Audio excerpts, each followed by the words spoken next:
Now we're going to discuss epigenetics. This is the last topic under molecular genetics. So there's the outline for this fairly short section. So epigenetics can be defined as changes in gene expression or changes in the phenotype that are potentially heritable without alteration of the base sequence of the gene. So these are reversible because they are not mutations. So again, we're changing the phenotype without a mutation. A few years ago, if you'd have told me that, I would have thought you were full of beans and would not have believed you. But it turns out that we can, over the short term of 2 or 3 generations, alter the phenotype without a mutation. And as the slide says, it can involve physical change of the chromatin structure. It's involved in our exon activation. So remember that bar body from chapter 4. And epigenetics could be important in cancer.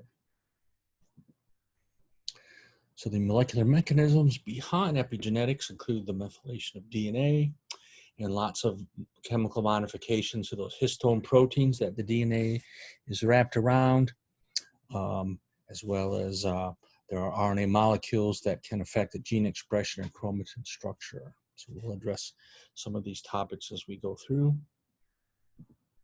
So here's DNA methylation. So here's a 5-methylcytosine. You can see the methyl group has been stuck on the 5th carbon.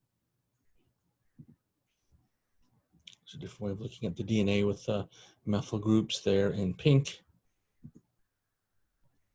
And then this just shows you how methylation is accomplished with this methyltransferase enzyme. And so when the newly replicated DNA is first made, it's not methylated, but then the enzyme comes along and methylates the usually cysteine residues where methyl groups need to be. Remember, this is how chromatin structure is.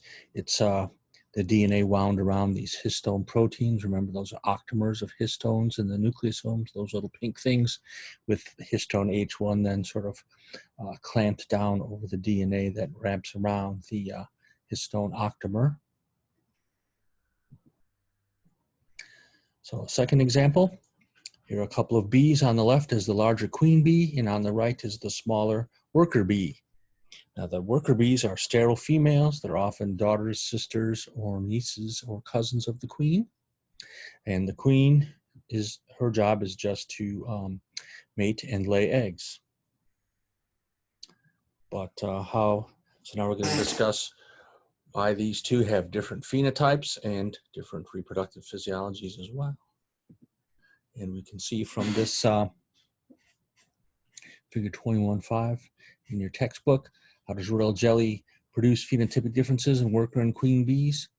We're going down the, see, number 1, when no royal jelly is provided, then this DNMT3 gene is active, and it produces methyltransferase, which, as we can see there in steps 3 and 4, methylates some of the genes, and that represses their expression, and so we end up with a worker bee, a smaller sterile female. But if the larva is fed royal jelly, in 5 there, the royal jelly or small interfering RNAs, they suppress DNMT3, and the gene is inhibited. There's less methylation occurring in the DNA, and we get the expression of genes encoding queen characteristics, such as a larger size and fertility. And so this is sort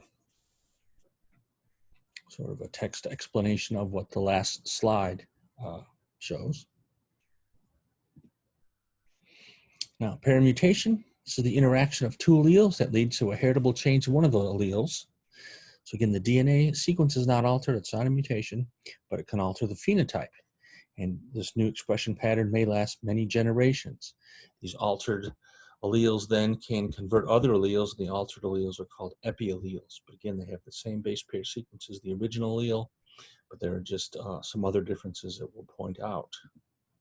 So here, we're crossing two strains of corn. One is homozygous for the B prime allele and it's green. The other one has the B1 allele and it's purple, producing a lot of anthocyanin. But paired can occur where the B prime allele can cause a change in the expression of the B1 allele. And then that new epiallele, if you will, is B1, or I'm sorry, B prime asterisk, as we see down in the lower part of this figure. So what's going on in the molecular level? Well, the B1 allele exhibits high levels of transcription of the B1 and therefore pigment. And number 1 and 2 there, the B prime allele exhibits low levels of transcription and therefore produces little pigment. And so the plant is green and not purple. In 3, these things upstream from the gene, these tandem repeats, they stimulate transcription of the B1, but only when the chromatin is in an open state and not when it's in a closed state, as we see in number 4 there. So those little balls on there show it in a closed state. Now, in number 5 there, small interfering RNAs produced from the tandem repeats can do the allelic conversion, if you will, converting the chromatin with a closed state into that with an open state. And then we can see we've got the converted epiallele down at the bottom there. The B prime asterisk now has a closed state and will transcribe a lot less pigment, and the plant will be green and not purple. Yet we've not changed the base pair sequence of the allele at all, just the configuration of the chromatin upstream from that gene is what has been changed. Epigenetics can also be important in behavior, and we're going to look at an example with rat pups and their mamas. So, young rats are exposed to more licking and grooming by mothers, show different patterns of DNA methylation. And this alters the expression of stress response genes, and it makes them less fearful of adults compared to progeny of mothers that lick and groom their babies less. So, behavior by the mother toward her babies alters DNA methylation, which alters gene expression. And then lastly, genomic imprinting. This is the expression of a gene expression is influenced by the sex of the parent transmitting the gene.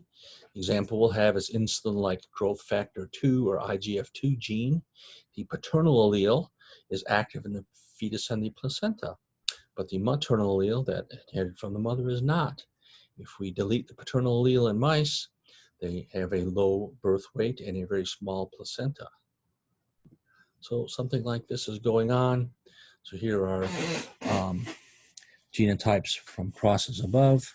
When the mutant allele A1 is inherited from the father, it is expressed. So now we have the A1 protein, and then we have a mutant phenotype produced. When the mutant allele is inherited from the mother, it's not expressed, and a wild type phenotype is produced. So in this instance, only the allele coming from the father was expressed, and that phenotype was therefore expressed. And that is what genomic imprinting is. And that's all we have concerning epigenetics.